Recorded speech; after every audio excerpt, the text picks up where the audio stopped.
नमस्ते, डॉक्टर धीरज Marothi, epic hospital Ahmedabad.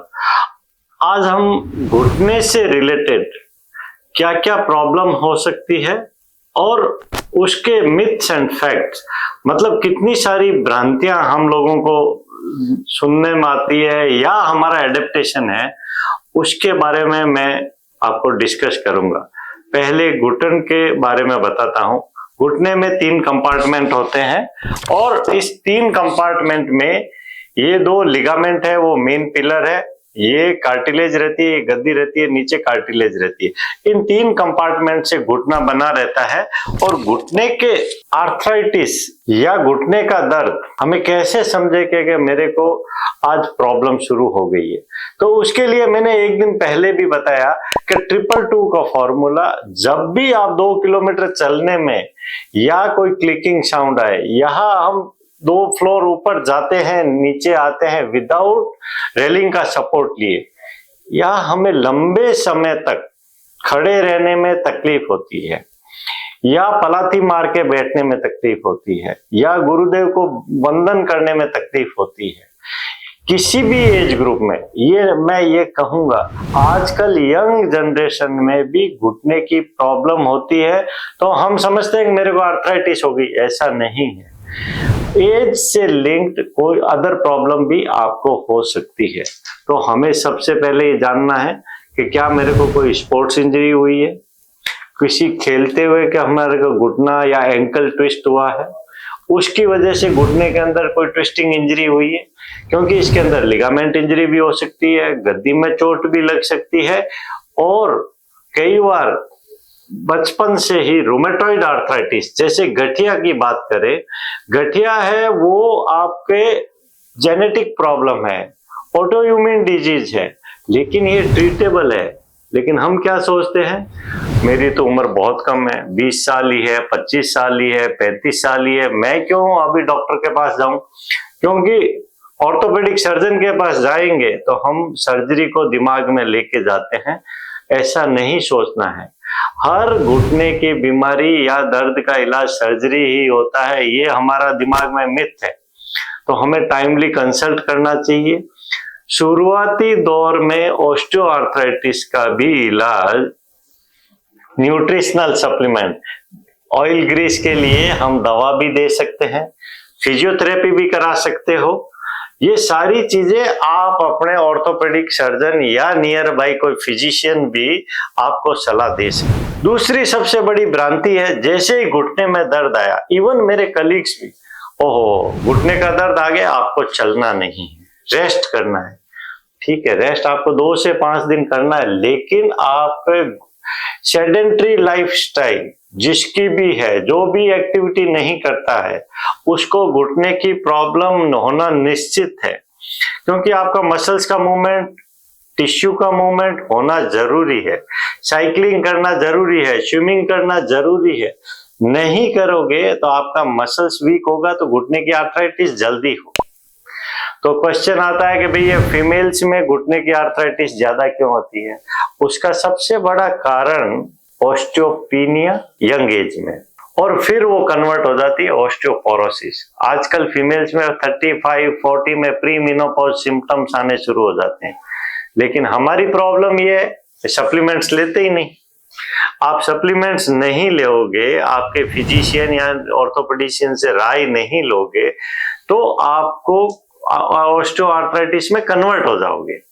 तो आपके घुटने का दर्द यदि कभी भी होता है तो हमें ये नहीं सोचना है कि भाई मेरे को तो सर्जरी ही करेंगे। आज फॉर एग्जांपल हफ्ते में मैं 200 पेशेंट देखता हूँ, सर्जरी तो हम 5-10 को सजेस्ट करते हैं, लेकिन 190 मीन्स 90% पेशेंट को हम कंजर्वेटिव ट्रीट करता हूं, लेकिन हमें उसके लिए टाइमली डॉक्टर को सलाह लेना जरूरी है। अब आते हैं सप्लीमेंट्स में। तो सप्लीमेंट्स हम लोगों का, हम इंडियंस की ही प्रॉब्लम है। हम सप्लीमेंट्स की बात करते हैं तो दवा है, ये दवा क्यों लो, नहीं। यदि अर्ली ऑस्टियोआर्थराइटिस है, ये सिंपल घसारा है, सिंपल घसारा है, इट्स नॉट ए डिजीज। ये वियर एंड टीयर है, कोई भी कारण से हुआ है, चाहे स्पोर्ट्स इंजरी से हुआ है, चाहे मिडिल एज में कोई और कारण से घसारा आया है, तो आप शुरुआत के घसारे पे डॉक्टर से डिस्कस करते हो तो उसका medical management, physiotherapy, exercise, yoga, pranayama, इन सब से ठीक कर सकते हैं। तो ये बहुत जरूरी चीज है हमें जानना कि यदि शुरुआत में भी दर्द है, अब कैसे पता चले ये शुरुआती है। फॉर एग्जाम्पल 1.5 किलोमीटर चला और चला या चली जो भी, लेकिन उसके बाद में हमें तकलीफ आई तो हम बैठ गए, फिर 1.5-2 किलोमीटर चल सकते हैं, या ओकेजनली नी पेन आता है, तो हम इन चीजों को ध्यान में रखना है कि इट्स ए सिग्नल, हमें सिग्नल मिल रहा है। घुटने में थोड़ी सूजन भी आई है, कभी क्लिकिंग साउंड भी आ रही है, कभी हो सकता है कि कभी कभी मैं लंबे समय तक पलाती मार के नीचे बैठा, उठने में तकलीफ हुई। कुछ पेशेंट, कल ही एक पेशेंट बता रहा था जो 80-90 किलो वजन है, तो वजन एक बड़ा कारण है, डायबिटीज है वो भी एक बड़ा रीजन है। तो हमारी बाकी कोमॉर्बिड कंडीशन बॉडी की, आपकी उम्र 35 साल है लेकिन वजन 110 किलो है, आपको उस चीज का ध्यान रखना है कि हमें इस चीजों से घुटने को कैसे बचाना है, शुरुआत से ही इन चीजों का ध्यान रखना है। तो उसके लिए हमें सप्लीमेंट्स, लाइफस्टाइल में मॉडिफिकेशन, और मैं हमेशा एक बात कहता हूं, movement is life, life is movement, बहुत जरूरी चीज है। आपको घूमते रहना बहुत जरूरी चीज है। हमें रेस्ट्रिक्ट अपने आप को नहीं करना है कि मेरे को चलना नहीं। हमारे कलीग भी बोल देते हैं कि नहीं, घुटने की आर्थराइटिस की शुरुआत होगी अब चलो मत। और हमारे में एक भ्रांति भी है कि अच्छा घुटने का दर्द है तो अब चलना नहीं है, चलेंगे तो घुटना ज्यादा घिसेगा। ऐसा बिल्कुल नहीं है, इस मिथ को आपको दिमाग से निकालना है।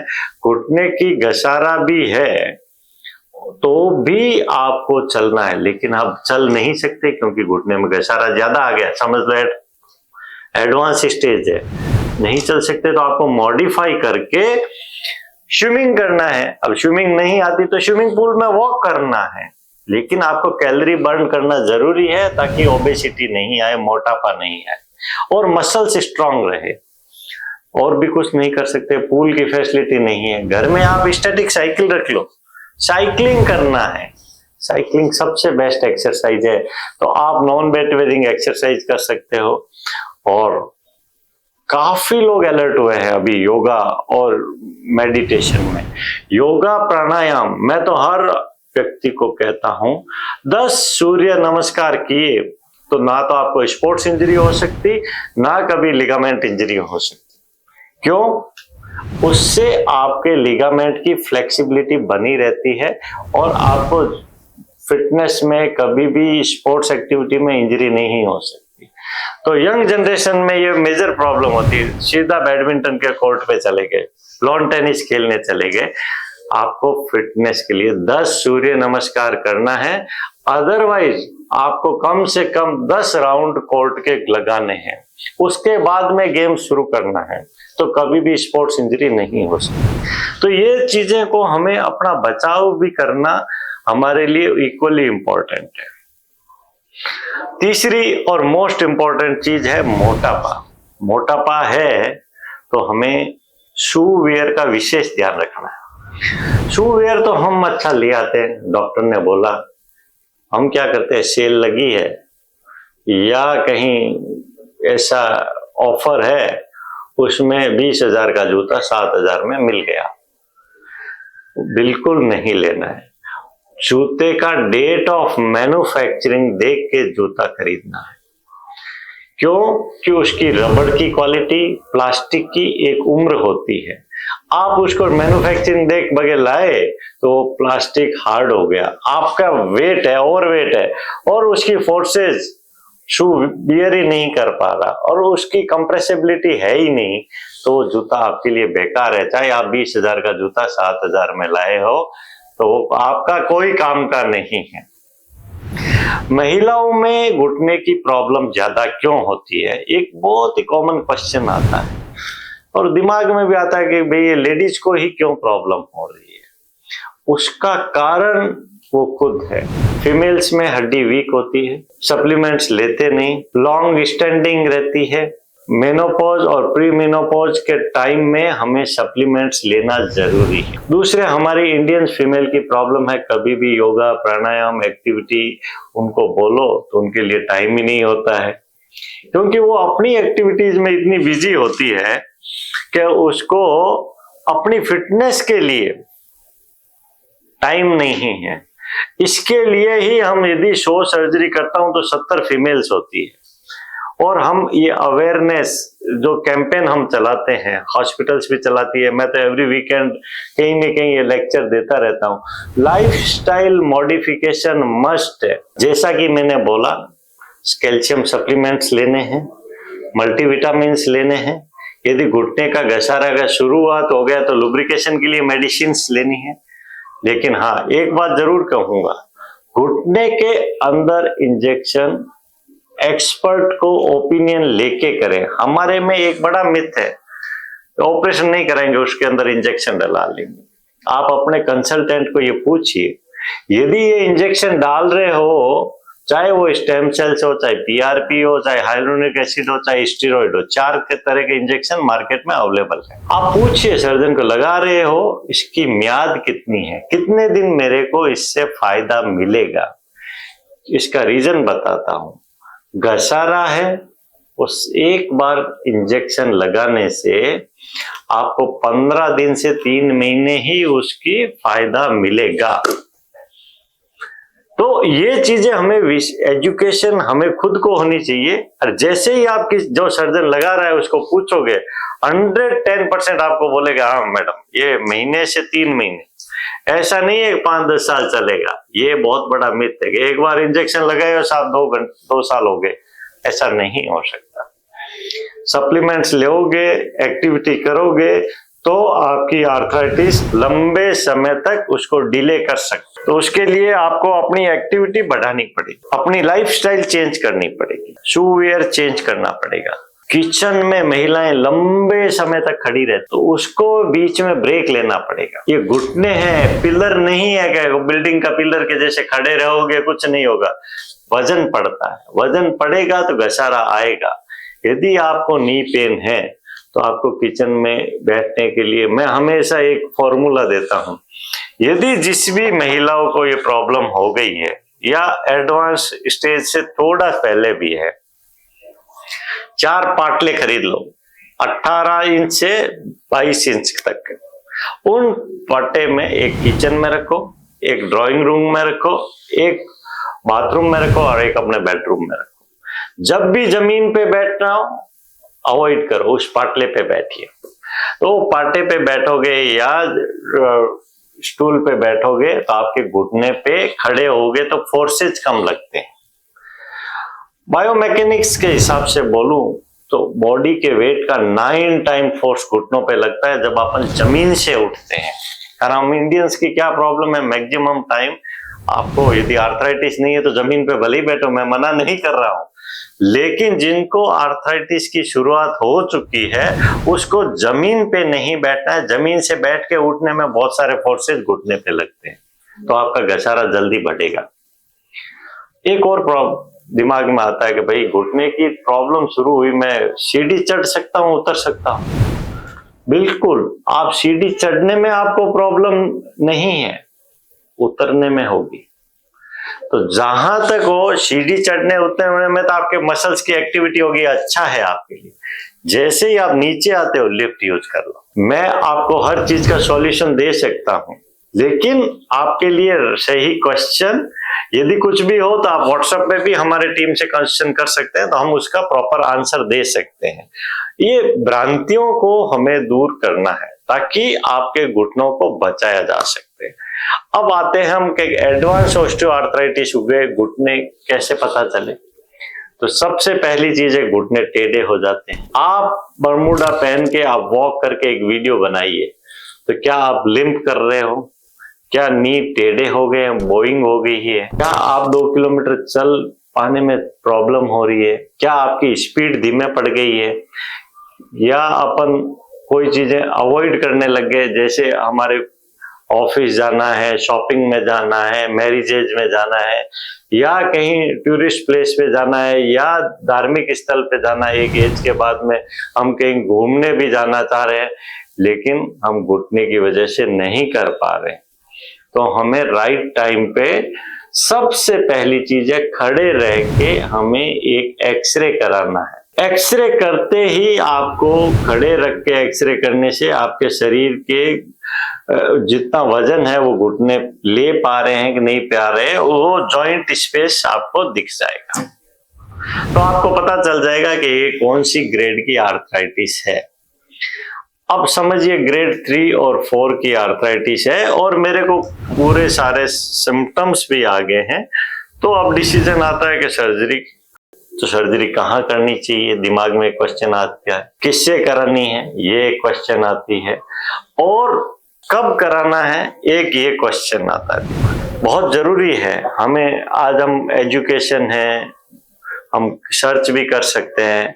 तो सबसे पहली चीज, सर्जरी हमें वहां करानी चाहिए जहां का इंफ्रास्ट्रक्चर, बैकअप और ओटी कंडीशंस, मैं ये कहूंगा 80%, क्योंकि it's a super specialise and very technical, क्योंकि इन्फेक्शन सबसे बड़ा कल्प्रिट है घुटने की सर्जरी के बाद का। तो घुटने की सर्जरी की बात करते हैं तो इंफ्रास्ट्रक्चर सबसे पहले दिमाग में आता है कि अच्छा इंफ्रास्ट्रक्चर हो, न्यूली बिल्टअप हो, और ओटी कंडीशन अच्छे हो। ओटी में भी जहां सिर्फ जॉइंट रिप्लेसमेंट उस ओटी में होता हो वो ज्यादा जरूरी है। सबसे जरूरी चीजें ताकि इंफेक्शन को बचाया जा सके। अब बात आती है कि भाई सर्जरी मेरे को करानी है, तो दिमाग में ये क्वेश्चन आता है कि टेक्नोलॉजी बहुत ही ज्यादा अभी वायरल हो रहा है। कभी कोई रोबोट, कभी कंप्यूटर नेविगेशन, कभी ये टेक्निक वो टेक्निक, कंफ्यूजन। पेशेंट आता है, आधा टाइम हमारा इस चीजों को समझाने में चला जाता है कि भाई एक्सपर्टीज सर्जन की होनी चाहिए, इक्विपमेंट की एक्सपर्टीज तो चाहिए, लेकिन सर्जन की एक्सपर्टीज होनी चाहिए। फॉर एग्जाम्पल मैं आपको समझाता हूं। मोबाइल आपके पास में होगा, आईफोन 16 होगा, आईफोन 14 होगा, आप हंड्रेड्स ऑफ एप्लीकेशन से आप कितनी चलाना जानते हो, that's the most important. Another example, आपके पास में फुल्ली ऑटोमेटिक कोई भी गाड़ी ले लो है, उसमें क्रूज कंट्रोल भी है। समझते हो क्रूज कंट्रोल क्या होता है? क्रूज कंट्रोल ये होता है कि अपन लॉन्ग हाईवे पे चल रहे हैं, 200-300 किलोमीटर हमें लंबा चलना है, तो क्रूज कंट्रोल दबा दिया, आप पैर फोल्ड करके आराम से बैठ सकते हो। गाड़ी 100 की स्पीड फिक्स कर दी, 100 की स्पीड से चलती रहेगी। मैं फॉरेन में था तो बहुत लंबी ड्राइव पे जाते थे, कोई थकान नहीं होती थी, क्योंकि हमने उस टेक्नोलॉजी का यूज किया। तो ये टेक्नोलॉजी हमारी इंडिया की हर गाड़ी में 90% टाइम हम यूज नहीं कर सकते। क्यों? कभी कोई आया, कभी कोई आया, क्रूज कंट्रोल काम ही नहीं करेगा, हो गया एक्सीडेंट, चढ़ गई गाड़ी कहीं पे, अपन ऐसा नहीं कर सकते। वैसे ही टेक्नोलॉजी का प्रॉब्लम है। टेक्नोलॉजी जिसने 100 करोड़ हॉस्पिटल में खर्च किया, 2 करोड़ का रोबोट लाके रख दिया। चलाना तो सर्जन को आना चाहिए, उसका एक्सपीरियंस है कि नहीं है। इंपॉर्टेंट आज की डेट में यह है कि पेशेंट का एजुकेशन जरूरी है, उसको समझना है ये सर्जन कितने साल बाहर ये ट्रेनिंग लेके आया है। कोई भी खरीद सकता है ना, 2 करोड़ की चीज है, बहुत मामूली चीज है। छोटे से छोटे सेटअप में अभी बड़े बड़े होर्डिंग लगा दिए, रोबोट रोबोट। अरे हाँ बाबा, लेकिन इसको यूज करने की टेक्नोलॉजी तूने कब सीखी, कितना यूज किया, सक्सेस रेट क्या है। आज की डेट में मैं बोलूं, मैं 2014 में रोबोटिक सीखने यूएस गया था। टिल डेट बहुत ही अपडेटेड वर्जन अभी आने बाकी है, जो रियल में सर्जन को फायदा दे सके। या पेशेंट को फायदा दे सके। एट प्रेजेंट जो भी मॉडलिटीज है वो एक प्रिसाइज बोन कट काटती है रोबोटिक्स में, लेकिन रोबोट ही सर्जरी करता है, ये बहुत बड़ी भ्रांति है। Robot is just a instrument, आपके ऑटोमेटिक गाड़ी के जैसा। आपको ही उसको गाइड करना है, आपको ही डिफॉर्मिटी कितनी करेक्ट कर पा रहा है वो असेस करना है। तो उसके लिए मेरा अनुभव भी उतना अच्छा होना चाहिए। लेकिन आज की डेट में हॉस्पिटल मैनेजमेंट या कॉर्पोरेट वर्ल्ड में इस चीज को समझाना मेरे लिए भी मुश्किल है, सबके लिए भी मुश्किल है। लाके रख दिया, यूज करो। ये सारी कॉस्ट पेशेंट के पॉकेट पे आती है।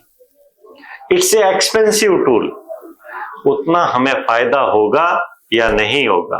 अब हम बात करते हैं टेक्नोलॉजी की। टेक्नोलॉजी मोस्ट इंपॉर्टेंट है। रीजन बिहाइंड कि जैसे आईफोन 2 से 16 आया, आईफोन तो आईफोन है, लेकिन उसमें अपग्रेड जरूरी है। वैसे ही हमारे सर्जरी का है।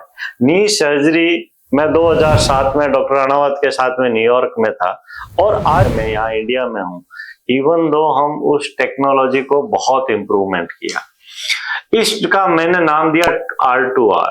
R2R में क्या है कि it's रीसर्फेसिंग surgery, it's concept of robotics. लेकिन हम इस घुटने को छील के घुटने को काटेंगे नहीं, उसी घुटने को जो डैमेज कार्टिलेज है, यहाँ आप देखिए जो ये कार्टिलेज डैमेज है, हम इस कार्टिलेज को छीलेंगे। घुटना आपका एज इट इज इंटैक्ट रहेगा। इसे बोलते हैं रीसर्फेस करना। तो आपके घुटने को यहाँ से छीला जाएगा, छील के उसके ऊपर कैप लगाते हैं। ये है R2R, रीसर्फेसिंग। ये मेरे द्वारा इनोवेटेड टेक्निक है। इसका सबसे बड़ा फायदा ये है कि ना तो कमर में ट्यूब, एनेस्थीसिया टाइम कम, सर्जरी 15 मिनट में हो जाती है, ना आपको कैथेटर की जरूरत है, ना टिश्यू ट्रॉमा कम होगा, तो ब्लड लॉस भी कम हुआ, पेशेंट को कोई ड्रेन भी नहीं, तो कोई भी तरह की ट्यूब नहीं लगती है। इवन आपकी कॉम्प्लेक्स सर्जरी होती है, दोनों घुटने एक साथ भी करता हूं तो भी आपका सर्जिकल टाइम इतना कम होता है कि कमर में एपिड्यूरल नहीं डालना। एपिड्यूरल क्या होता है? एपिड्यूरल वो होता है कि एक ट्यूब कमर के अंदर एपिड्यूरल स्पेस में डाली जाती है, उससे कई बार पेशेंट को कमर का दर्द चालू हो जाता है, वो हमारी इस टेक्निक में नहीं होता है। दूसरा मोस्ट इंपॉर्टेंट कि हड्डी को हमने कम काटा है तो छीला कम है, तो आपकी रिकवरी फास्ट होगी, हड्डी का लॉस कम हुआ तो इम्प्लांट भी लंबा चलेगा। इम्प्लांट सेम है, मेरी टेक्निक R2R से भी इम्प्लांट डाला जाएगा और किसी दूसरे टेक्निक से भी डाला जाएगा। इम्प्लांट सेम है, इम्प्लांट नहीं घिसता, लेकिन आपकी बोन ज्यादा कटी है तो ये सॉफ्ट बोन नीचे से आ जाती है, तो उसमें सिंकेज और फेल्योर है। वो 15-20 साल की जगह हमारे R2R में 35 साल तक घुटना चलता है। अब आती है कि सर्जरी के बाद में जब टिश्यू ट्रॉमा ही कम हुआ है, ब्लड लॉस भी कम हुआ है और कोई ड्रेन पाइप में नहीं डाला है, तो सर्जरी की रिकवरी फास्ट है, क्योंकि सेम डे इवनिंग में हमने वॉक करा दिया पेशेंट को, थर्ड डे स्टेयर क्लाइंबिंग हो गई। जब टिश्यू ट्रॉमा कम हुआ, सर्जिकल टाइम कम है, तो डेफिनेटली इन्फेक्शन भी रेट लो हो जाता है। तो ऑलमोस्ट प्राइमरी सर्जरी में हमारा जो इन्फेक्शन रेट है वो 0.001% है। इसका बड़ा रीजन है कि एक तो हमने बात की इंफ्रास्ट्रक्चर, दूसरी है टेक्नोलॉजी। टेक्नोलॉजी में भी वो टेक्नोलॉजी एडेप्ट करनी है पेशेंट को जहां सर्जिकल टाइम कम हो और रिकवरी फास्ट हो। तो फिर ये आता है कि ये नई टेक्निक है तो घुटना कहीं जल्दी मेरा सक्सेस होगा कि नहीं होगा। तो हम इस टेक्निक से मोर देन 10,000, जो मैंने 20,000 से ज्यादा सर्जरी की है, उसमें 10,000 से ज्यादा इस R2R से मैं कर चुका हूं। और ये टेक्निक कोई मैंने नहीं बनाई है, टेक्निक को हमने अपग्रेड किया है। जो भी मैंने डॉक्टर अनावत से सीखा या मेरे सीनियर से सीखा, वो उसी टेक्निक को हमने हमारे एक्सपीरियंस से अपग्रेड किया है। लोग कहते हैं अरे ये तो कोई नई टेक्निक से कर रहे हैं, नहीं। जो क्लासिकल हमारी टेक्निक है जो रूटीन में सभी डॉक्टर्स करते थे उसमें हमने अपग्रेड किया ताकि सर्जिकल टाइम कम हो, ब्लड लॉस कम हो, ट्यूब्स नहीं डाले। ये हमारा 20 साल का एक्सपीरियंस है। अब हम जिस टेक्निक से करते हैं उससे ये फायदा हुआ कि पेशेंट को रिकवरी फास्ट हो गई। अब पेशेंट को कई बार क्वेश्चन आता है, मेरी तो उम्र ज्यादा है या मेरा डिफॉर्मिटी ज्यादा है तो मेरी रिकवरी कैसे होगी, या दोनों घुटने एक साथ कराऊंगा तो मैं खड़ा हो पाऊंगा कि नहीं, हो या खड़ी हो पाऊंगी कि नहीं। ये बहुत सारी भ्रांतियां हमारे दिमाग में होती है। तो इसका सीधा सा आंसर ये है कि आपका टाइमली डिसीजन बहुत जरूरी है। सर्जरी यदि आपको रिक्वायर्ड है 3 से 4, मैं हमेशा कहता हूं 3 से 4 डॉक्टर से ओपिनियन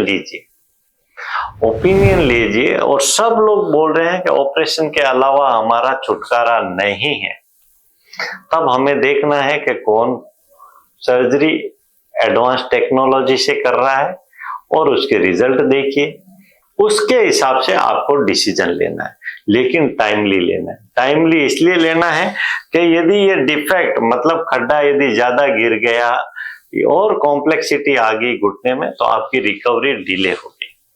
तो ऑलवेज अच्छा है कि टाइमली डिसीजन हो, न्यू इंफ्रास्ट्रक्चर हो जहां इन्फेक्शन रेट कम हो और आपका सर्जन का एक्सपीरियंस।